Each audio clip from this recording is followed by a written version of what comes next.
اس پر آپ کی کیا اوپینین ہے، اور اس پہ کیا پالیسی ہے اس وقت پاکستان کی، اور کس طرح سے آپ اس کو دیکھتے ہیں؟ اگر آپ اسپیسیفکلی پاکستان کے حوالے سے بات کریں یا انٹرنیشنل مسلمانی، تو میں نے بتا دیا آپ کو نا کہ یہ ساری تو رینٹڈ حکومتیں ہیں اور رینٹل فورسز ہیں اس وقت، یہ کسی اور کے تابع، یہ اپنی ملک کے بھی اپنی حکومت کے بھی تابع نہیں ہے، یہ کسی اور کے ہیں۔ ان کو بن سلمان کہتا ہے کہ ایک اجلاس میں نہیں جانا ہے ملیشیا، یہ نہیں جاتے، ان کی فورسز جا کر کے یمن پہ حملہ کرتی ہے۔ تو یہ تو ایک طریقے سے آپ دیکھیں تو رینٹل فورسز ہے، یہ تو ان کا اپنا کوئی اختیار ہی نہیں ہے، اور یہی راستہ ان کو چینج کرنا ہے نا، کہ اپنے اندر غیرت دینی پیدا کریں، غیرت اسلامی پیدا کریں، غیرت ملی پیدا کریں، کہ 250 ملین کی عوام مسلمان پرجذبہ دیندار اس وقت ساری دنیا میں کہتا ہوں ایران سے بھی زیادہ اگر صحیح معنوں میں دینداری یا دینی جذبہ کسی ملت میں ہے تو وہ صرف پاکستانی ملت میں اور کسی میں نہیں ہے۔ اتنا دین، جیسا بھی دین انہوں نے سمجھا ہے، چاہے رسوماتی ہو یا متحجرانہ ہو، لیکن اس کے پابند ہے، وہ اس کے پابند ہے جیسا بھی انہوں نے سمجھا ہے۔ اتنی دینداری آپ کو کہیں نہیں ملے گی تو ساری دنیا میں جتنی آپ کو پاکستان میں نظر آتی ہے۔ جب ایک اتنی بڑا دیندار آپ کے پاس عوام ہو، یہی پاکستانی ہے جو رشیا کے ساتھ لڑنے کے لیے افغانستان جہاد کے نعرے پہ چلے گئے تھے، تو یہی پاکستانی جنہوں نے کشمیر کے اندر اتنا عرصے تک کے ایسی مقاومت اور مزاحمت کا راستہ بنایا تھا کہ ہندوستانی حکومت کچھ نہیں کر پائی تھی اس کے خلاف، اور آج یہی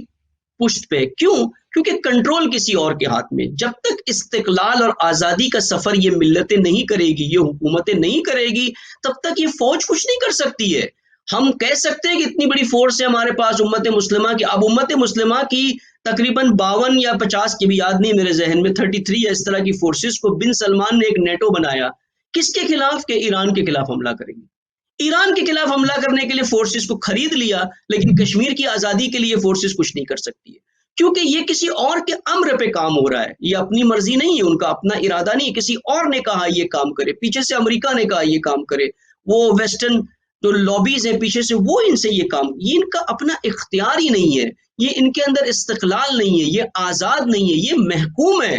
یہ مامور ہے، ان کو جو امر دیا جاتا ہے یہ اسی پہ کام کرتے ہیں۔ جب تک ان کے اندر استقلال آزادی نہیں پیدا ہوتا یہ فورسز نہیں کر سکتی ہے کچھ۔ پاکستانی فورسز اگر چاہیں تو مودی کا وہ حال کرے کہ مودی میدان کشمیر کیا آدھا ہندوستان بھی دے سکتا ہے وہ، اس حد تک کہ پاکستان فورسز میں اتنی طاقت اور اتنی توانائی ہے، دنیا کی معروف فورسز میں پاکستانی فورسز کا شمار ہوتا ہے، اب بھی ہوتا ہے، اتنی اس کے بعد بھی کہ اتنا پرجذبہ آرمی اور فورس نہیں ہے۔ بہت کم مملکتوں کے پاس ایک آرمی ہوتی جس کے اندر پیشن ہوتا ہے۔ امریکن مرینز کو دیکھیں، عراق میں آ کر خودکشیاں کرتے تھے یہ،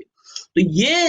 ایک ایلیمنٹ بہت پاورفل ہے، لیکن پیچھے سے کنٹرول ہے، وہ رسیاں وہ دھاگے جب تک نہیں کٹیں گے، جن کو دوست بنایا ہوا ان کی دوستیوں کو ترک نہیں کریں گے، اور جو حقیقی دوست ہو سکتے ہیں تمہارے جیسے ایران، جب تک ہاتھ نہیں جوڑیں گے یہ نہیں ہو سکتا ہے یہ کام یہاں پر کہ یہ فورسز کوئی اقدام یہاں پر کر سکے۔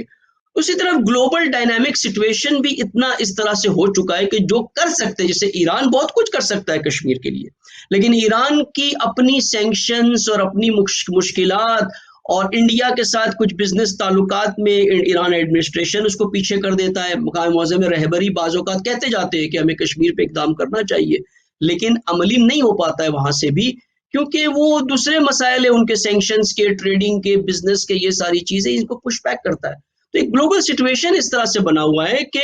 استقلال اور آزادی حکومتوں کی محدود ہو گئی ہے، اس لیے وہ خود فیصلہ نہیں کر سکتی ہے، خود مختار نہیں ہے کہ اپنے اختیار میں ہو کہ وہ فیصلے کر سکے۔ اگر یہ ان کے اندر آ جائے عنصر تو کشمیر کا مسئلہ حل ہو سکتا ہے۔ تو اس پہ ترکی کی طرف بھی بڑے لوگ امید رکھتے ہیں کہ شاید وہ کچھ ایسا کر جائے گا کہ شاید وہ آگے میدان میں آئے اور اس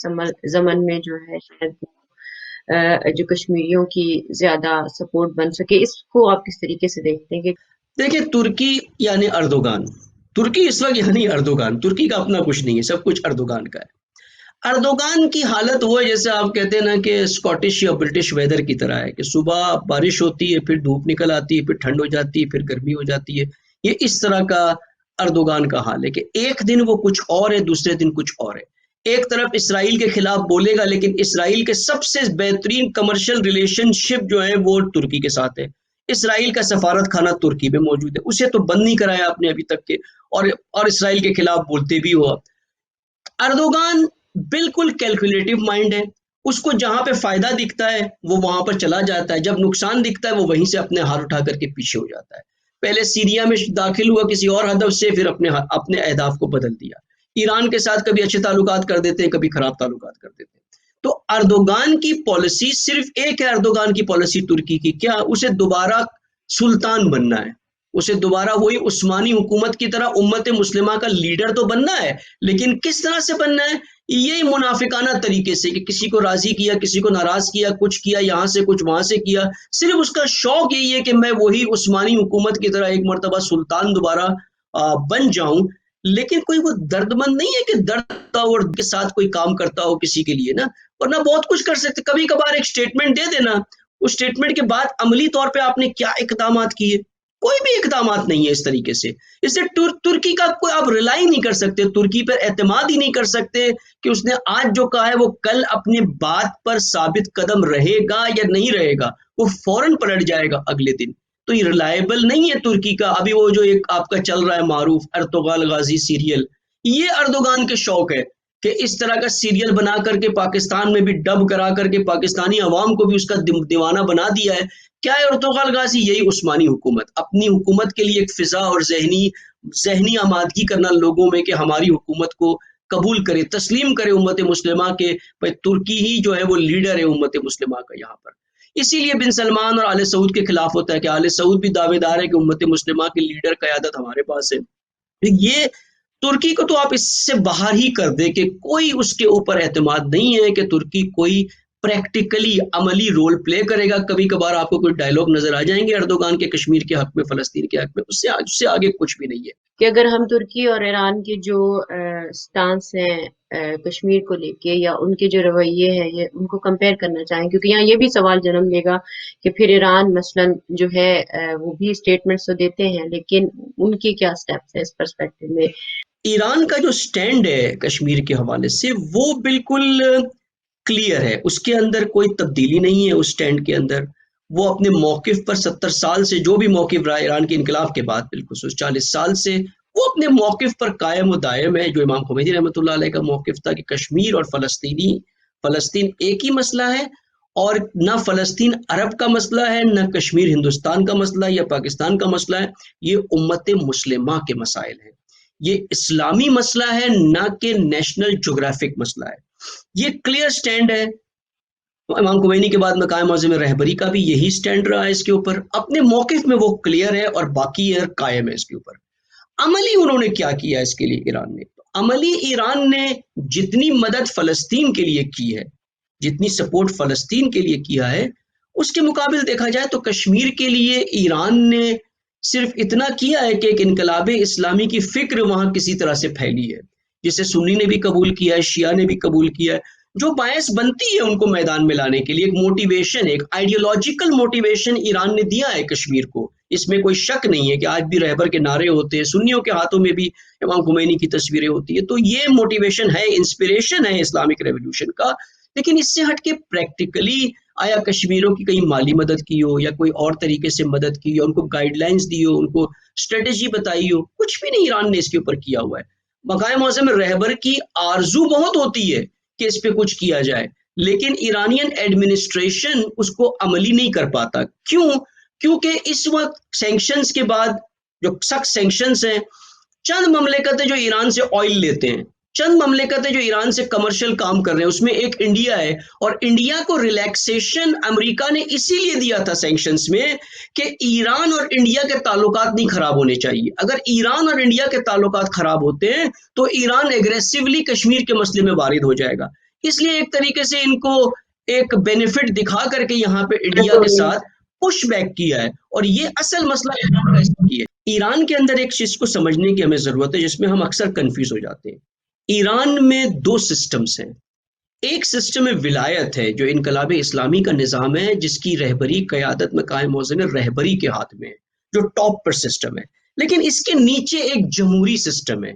ایک ڈیموکریٹک سسٹم اس کے نیچے ہے جو اس کے زیر نظر ہوتا ہے, اس کے کافی کنٹرول ہے, اس کے اوپر پورا مکمل کنٹرول ہے, لیکن پریکٹیکلی وہ کنٹرول نہیں ہو پاتے. کہ جمہوری سسٹم اتنا اسٹرانگ بن جاتا ہے نیچے کہ وہ ملکی مفاد کے لیے جو آئیڈیالوجیکل مفاد ہے, جو آئیڈیالوجیکل کام ہے, ملکی مفاد کو آئیڈیالوجیکل جو کام ہے اس کے اوپر ترجیح دیتے ہیں. وہ ایک خطا اور خطر کا راستہ, جو اب عبداللہ نے کہا نا کہ پھر خطرے نہیں لیتے ہیں, خطا کر جاتے ہیں. یہ ایڈمنسٹریشن کرتا ہے, اور ایڈمنسٹریشن پھر اتنا پریشر ڈال دیتا ہے اوپر کہ دوسرے مسائل جو انٹرنیشنل ہوتے ہیں, فلسطین, لبنان, یمن, سیریا, عراق, یہ ساری چیزیں یہ پرائرٹی میں آ جاتی ہیں. اور کشمیر جیسے مسائل کو کہتے ہیں ایک طرف ہمارے وہاں پر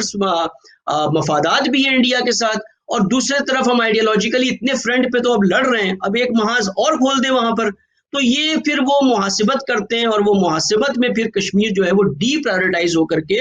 پیچھے ہو جاتا ہے. لیکن یہاں پر ایک اور ضعف ہے ایران کے اندر, جو میں کلیئر کہوں گا یہاں پہ, یہ اگر میسج پہنچ جائے تو بہت بہتر ہے. یہ ہے حوض علمیہ.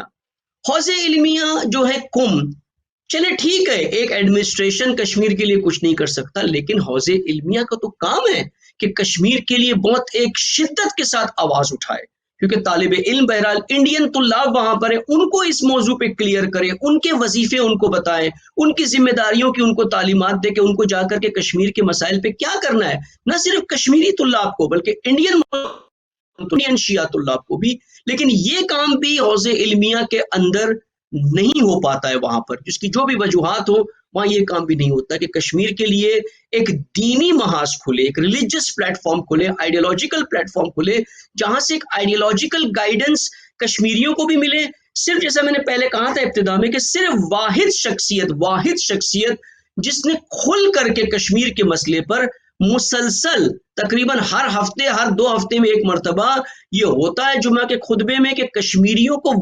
کلیئر آئیڈیالوجیکل گائیڈنس کہ ان کو کیا سٹیپ لینا چاہیے, کس راستے پر چلنا چاہیے, کن راہوں کو ترک کرنا چاہیے, کن راہوں پہ آنا چاہیے, کیسے ان کو نجات ملے گی, ان کے اندر امید پیدا کرنا. وہ وہی ہے حجت الاسلام آغا سید جواد نقوی حافظ اللہ علی, جو پاکستان سے یہ کام کر رہے ہیں وہاں پر, کہ کم از کم کشمیریوں کی امید ہے. اور جب آپ دیکھ سکتے ہیں کہ جو کشمیری میدان میں نکلا ہے 7 محرم 10 محرم کو, اس کے نعرے کیا تھے, اس کے نعروں میں 2 ہی شخصیت کے نام تھے, ایک مقام معظم رہبری اور ایک استاد محترم. تو انہیں بھی احساس ہو گیا ہے کہ ہماری رہنمائی صرف 2 ہی سورس سے آتی ہے, ایک شخصی طور پہ رہبر سے آتی ہے, اور ایک جو ہے وہ استاد محترم آغا سید جواد نقوی کی طرف سے آتی ہے. اور کوئی نہیں ہے امت مسلمہ میں, حوض علمیہ میں, جو کشمیریوں کو گائیڈ کر رہا ہو اس وقت. یہ کام بھی نہیں ہو رہا ہے ایران سے کہ جو ہونا چاہیے. اس میں تو کوئی مشکل نہیں ہے, اس میں تو کوئی مفادات نہیں ہے, لیکن پھر بھی اس کام کے اندر جو ہے نا وہ بھی موانع ہے. اللہ بہتر جانتا ہے کیا ان کی مشکلات ہیں حوض علمیہ کے اندر, کے اس فرنٹ کو بھی وہ نہیں کھولتے ہیں انڈیا کے سامنے. جبکہ اب تو انڈیا سے تعلقات اور بھی خراب ہو گئے, جب سے انڈیا نے چائنا کے ساتھ, ایران نے چائنا کے ساتھ تعلقات اچھے کر لیے اپنے, اور ڈیل بنا دی ہے. تو انڈیا نے چابہار پورٹ کا بھی پروجیکٹ کینسل کر دیا ہے, آئل کا بھی بالکل کٹ ڈاؤن کر دیا ہے پرچیز کرنا. تو اب تو میدان کھل گیا ہے, اب تو انڈیا کے ساتھ کوئی مفادات بھی آپ کے اتنے نہیں ہیں, اب آ سکتے ہیں میدان میں. بہرحال اللہ بہتر جانتا ہے اس کے اوپر کہ وہ کیا کریں گے, لیکن امید بہرحال ہمارا نقطۂ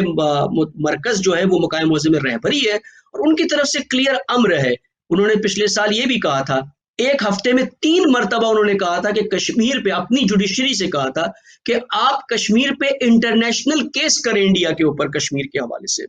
اور انڈیا نے پھر ایران کے سفیر کو سمن کیا, ہر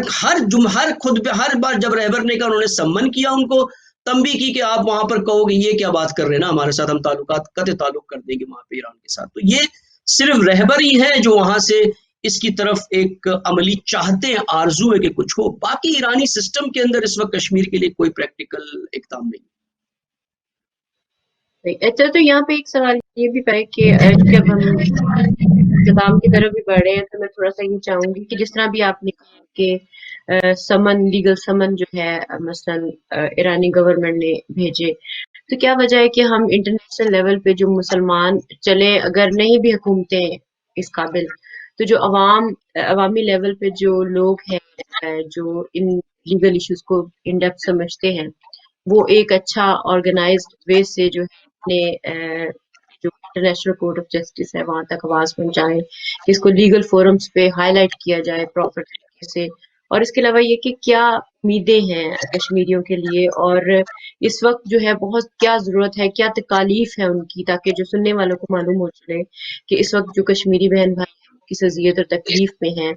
اور اس کو میں چاہوں گی کہ آپ ایک کنکلوسیو اس میں بیان فرمائیں، تاکہ جی سننے والوں کو یہ بھی پتہ چلے دیکھیے کشمیریوں کے انٹرنیشنل پاس فورم، امید کیا ہے۔ جی انٹرنیشنل فورم پر اگر آپ دیکھیں نا تو ایک مشکل ہے انٹرنیشنل فورم پہ امت مسلمہ کی، وہ یہ ہے کہ ہماری اسے امیر المومنین فرماتے ہیں نا کہ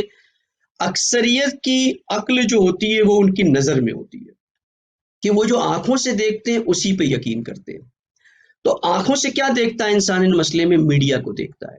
اور یہ مودی نے کام کیا ہے کہ میڈیا پہ پورا کنٹرول رکھا ہے۔ کشمیر میں جرنلسٹ اس وقت زندانوں کے اندر ہے، اسیر ہے، بہت سی نیوز ایجنسیز کے اوپر پابندیاں لگ گئی ہے، فیس بک پر پوسٹ کرنے والی جرنلسٹ کو اس میں بہت سی خواتین بھی ہیں جن کے اوپر ایف آئی آر کٹے ہوئے ہیں، جن کو حراست میں لیا گیا ہے، ٹارچر کیا گیا ہے۔ تو میڈیا میں جو انفارمیشن کشمیر کا آتا ہے وہ بہت کم نشر ہو رہا ہے اس وقت۔ یہ ایک پہلا کام ہے جو آپ جو چینلز چلاتے ہیں، آپ لوگ جو ٹی وی چینلز کو آپریٹ کرتے ہیں، کہ آپ کا یہ کام ہے کہ جو بھی انفارمیشن آ رہا ہے کشمیر سے اسے کثرت کے ساتھ پورے انٹرنیشنل فورمز پر میڈیا میں اسے سپریڈ کیا جائے، اسے پھیلایا جائے۔ اب مثال ہیومن رائٹس واچ ہی صحیح، یونائٹڈ نیشنز ہی صحیح، اگر وہ بھی انڈیا کے خلاف کوئی سخت جملہ بول دیتا ہے تو اس کو وائرل ہونا چاہیے۔ بھی چھوٹی چھوٹی چیزیں وائرل کرتے رہتے ہیں بیٹھ کر کے، چھوٹے چھوٹے کلپیں چلتی ہیں، شوخیوں والی کلپیں ہوتی ہے، کوئی ذاکرین کی ہوتی ہے، کوئی فلاں، اس کو ہم وائرل کرتے ہیں، اس میں الجھے ہوتے ہیں۔ لیکن یہ جو ابھی یہی جو محرم میں ہوا اس کی ویڈیوز آئی ہوئی ہیں، کافی ویڈیوز اس پر آئی ہے، کس طرح سے ظلم ہوا، وہاں پہ فائرنگ ہو رہی ہے، کیا نعرے لگ رہے ہیں، کیا کر رہے ہیں وہاں پر۔ یہ وائرل نہیں ہوا ہے اس طریقے سے جیسے ہونا چاہیے تھا اس کو۔ تو ہمیں آگاہی بڑھانا پڑے گی۔ اگر آپ ایک نارمل میڈیا کے تھرو جائیں تو کشمیر کے حوالے سے کچھ آپ کو نظر نہیں آتا۔ میں آپ کو نام بھی لے لوں، کچھ چینلز ہیں جو صرف کشمیر کے حوالے سے تھوڑی سی باتیں کرتے ہیں۔ ایک ٹرکش کا انڈولا ایجنسی ہے، دوسرا انڈونیشیا ایجنسی ہے، دوسرا الجزیرہ ہے جو بعض اوقات رپورٹ دیتا ہے لیکن اس کے اندر بھی تھوڑی بہت یہاں وہاں کر جاتے ہیں وہ انڈیا کی طرف بھی، لیکن انہوں نے ڈاکیومنٹری سے بنائی ہے۔ ڈی ڈبلو ہے جرمنی کا، یہ کبھی کبھار چند مہینوں میں ایک مرتبہ ایک رپورٹ، ایک آرٹیکل، ایک ویڈیو نیوز رپورٹ کر کے بنا کر کے اس کو یہ پیش کر دیتے ہیں ایٹ ٹائمز، تو بہت کم ہے۔ ہمیں اس پہ میڈیا ایجنسیز جو ہماری جو ہے مسلمانی میڈیا ہے، اس موضوع کو بہت سیریسلی لینا چاہیے کہ جو کم از کم کشمیر میں ہو رہا ہے اس کا پس منظر کیا ہے، وہاں کی جو ابھی جیسے میں نے بتایا نا، ابھی اردو پہ 7 اکتوبر کو ڈیسیشن ہوگا، اردو ختم ہو جائے گا۔ کس نے اس پہ بات کی؟ صرف ایک آغاز یہ جواد نقوی نے اپنے خطبے میں جمعہ میں کہا ہے، جبکہ یہ نیوز جمعرات کو نکل چکی تھی، یہ نیوز ایک اپیل ہو چکی ہے، کورٹ میں ایکسیپٹ کیا گیا ہے، 7 اکتوبر کو اس کی فائنل اپیل ہے۔ کوئی اس کے اوپر یہ اردو دشمنی نہیں ہے، یہ مسلمان دشمنی کی، اردو مسلمانوں کی زبان ہے، یہ مسلمان دشمنی ہے میں یہ سارا کام ہو رہا ہے۔ اب اسی طرح سے ممکن ہے پاکستان میں بھی کل کو یہ ہو جائے کہ اردو زبان کو ہٹا دو انٹرنیشنل پریشر پہ۔ تو یہ ساری چیزیں ہمیں ہائی لائٹ کرنے کی ضرورت ہے۔ ابھی ایک ٹی وی چینل، میں بھی نام نہیں لیتا ان کا کسی کا اس طریقے سے، لیکن ان سے ہم نے کہا، میں نے خود ریکویسٹ ان کو پرسنلی بھیجی کہ آپ ایک کشمیر کے حوالے سے جو ہو رہا ہے یا پاکستان میں جو تفرقہ ہو رہا ہے اس پہ کوئی پولیٹیکل سیشنز کریں، کہ وہ کرتے رہتے ہیں پولیٹیکل سیشن۔ ان کا جواب یہ تھا کہ یہ 2 مہینے میں ہم صرف عزاداری کے سوا کچھ نہیں کرتے، ہم کوئی سیاسی بات نہیں کرتے اپنے چینل کے اوپر سے۔ تو جب یہ تفکر ہمارے میڈیا چینلز کا ہو کہ اب عبداللہ کا قیام جو سیاسی قیام تھا، وقت کے حکومت کے خلاف تھا، یزید جو حاکم تھا اس کے خلاف تھا، ایک پولیٹیکل موومنٹ تھا، ہم سیاست کی بات اپنے دور کے یزیدوں کے بارے میں نہیں کرنے کو تیار، تو پھر کیا توقعات رکھتے ہیں ہم کہ انٹرنیشنل فورم کے اوپر کشمیر کے لیے آواز اٹھے گی؟ جب ہم خود اندر مسلمان اپنے میڈیا پہ اسے نشر نہیں کرنا چاہتے۔ پہلا کام ہم یہ کریں کہ اپنے گھر کی صفائی کریں، اب ہم اس کو شروع کریں آگے لانا، باہر اس باتوں کو کرنا، اس کو نشر کرنا، اس کو سپریڈ کرنا جتنا ہو سکے، جس کثرت سے ہو سکے، تاکہ آگاہی بڑھے لوگوں کی۔ جب وہ دیکھیں گے ان چیزوں کو، آگاہی بڑھے گی، تب میدان میں آئیں گے اقدام کرنے کے لیے۔ فلسطین کے لیے آگاہی بڑھی، اسی لیے لوگ اتنے میدان میں آ گئے۔ کشمیر کے لیے آگاہی، اویئرنیس نہیں ہے۔ جو بھی محدود انفارمیشن آتا ہے، اللہ کا کرم ہے، نکل آتا ہے کچھ نہ کچھ، خدا اپنے راستے بنا لیتا ہے ان مظلوموں کی آواز کو باہر نکالنے کے لیے، تو آ جاتا ہے۔ دوسرا سوال آپ کا، کشمیروں کے لیے کیا امید ہے؟ میں کہوں گا کشمیری بالکل بھی نا امید نہ ہو، یاس ممنوع ہے اس حالت میں، بالکل نا امید نہ ہو۔ جس مزاحمت کے راستے پر وہ ہے، جس مقاومت کے راستے میں ہے، اب الحمدللہ شیعہ بھی ان کے ساتھ ہے، تو یہ حتماً اللہ کا وعدہ ہے، اللہ کا وعدہ ہے کہ مستضعفین کو ہم امام بنائیں گے، مستضعفین کی امامت ہوگی، مستضعفین کا غلبہ ہوگا۔ کم من قلیل، اللہ کہتا ہے قلیل گیروں کو ہم نے فتح دی ہے، کثیر اکثریت، جالوت جیسے اس وقت کے سپر پاور کے اوپر، طالوت جیسے ایک چرواہے کی قیادت کے اندر اللہ جب ایک قلیل گروہ کو داؤد کے ایک پتھر سے جالوت کو نابود کر کے حضرت سلیمان کی عالمی حکومت کا سبب جب وہ بن سکتا ہے ایک پتھر، تو کشمیریوں کے ایک نہیں کئی پتھر ہیں، ان چھوٹے چھوٹے داؤد کے سیرت داؤدی پہ چلنے والے ان کشمیری جوانوں کے ہاتھوں میں جو پتھر ہے، اس میں اتنی طاقت ہے کہ اس جالوت کو نابود کر سکے اور اپنا استقلال اور آزادی کے راہ پر بالکل کامیابی ہو سکے۔ اس لیے بالکل انہیں نا امید ہونے کی ضرورت نہیں ہے، اسی راستے پہ رہیں کشمیر کی مائیں بہنیں۔ جہاں آپ نے کہا کہ کیا ہو رہا ہے اس وقت،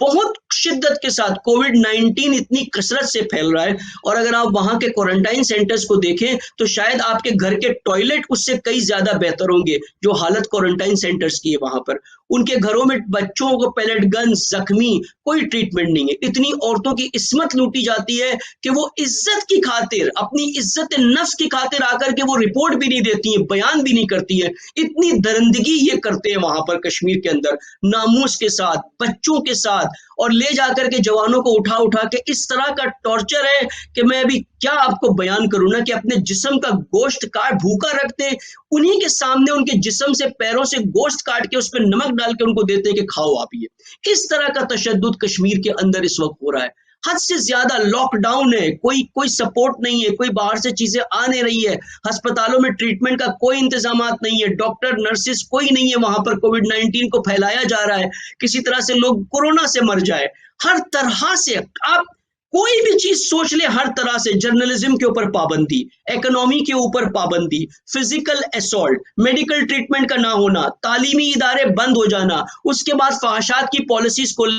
شراب خوری کو عام کر دو، شراب کے لائسنسز کھول دو وہاں پر، پھر کیا کرنا، انڈیا سے لوگوں کو لانا تاکہ وہاں پہ ڈومیسائل لے لے، وہاں کی زمینیں ان سے مجبور ہو کے، کشمیری کیا کرے گا آخر، پیسہ نہیں، زمین بیچنا شروع کر دے گا، اتنا اکنامکلی ٹائٹ کر دو کہ وہ زمینوں کو بیچنا شروع کرے، اور آخر ہندوستان کو بعد میں پلیبیسائٹ ریفرنڈم کے ذریعے رسمی طور پہ یونائٹڈ نیشنز کہے کہ جی یہ تو آپ کا ہو گیا۔ یہ سارا چیز وہاں پر ہو رہی، لیکن پھر بھی کربلا کا راستہ نا امیدی کا راستہ نہیں۔ اب عبداللہ نے کہا اگر میں جیت گیا تو بھی میری فتح ہے، مارا گیا تب بھی میری فتح ہے، فتح دونوں صورت میں، کیونکہ میں نے ذلت کے راستے کو قبول نہیں کیا ہے، میں نے عزت کے راستے پر اپنی کوششوں کو انجام دیا ہے، اور خدا اس کا نتیجہ دے گا، اور اس کا نتیجہ ہے کہ 1400 سال سے کربلا زندہ ہے، اور کربلا وہ راستہ ہے جو ہم سب کے سامنے، اور یہی راہ ہے کشمیریوں کے لیے جو راہ امید بھی ہے اور راہ نجات بھی۔ بہت بہت شکریہ، آپ ہمارے ساتھ شامل ہوئے اور سے بہترین انداز سے آپ نے کشمیر کے ایشو کو ہائی لائٹ کیا، اس کی جو اہم جو مفروضات تھے وہ آپ نے بیان کیے، اور کیا مشکلات ہیں اور کیا امیدیں ہیں ان پہ بات کی۔ سید جو ہمارے ساتھ موجود ہے، سید عارف رضوی صاحب، ہم بے حد ممنون اور مشکور ہے کہ آپ نے ہمارے وقت نکالا اور ہمارے ساتھ پروگرام میں شامل ہوئے۔ اور کشمیری بہن بھائیوں سے بھی ہم یہی کہیں گے کہ آپ جیسے کہ آغا نے بتایا کہ نا امید نہ ہو، بے یقین نہ ہو، بلکہ اپنی جدوجہد کو اس یقین سے جاری رکھیں کہ اگر آپ زندہ رہیں گے تو بھی کامیاب ہیں، مگر کوشش اور مزاحمت کے ساتھ عزت کے راستے کو اپناتے ہوئے جب آپ کوشش کریں گے تو یقیناً کامیابی آپ کے قدم چومے گی، کیونکہ جو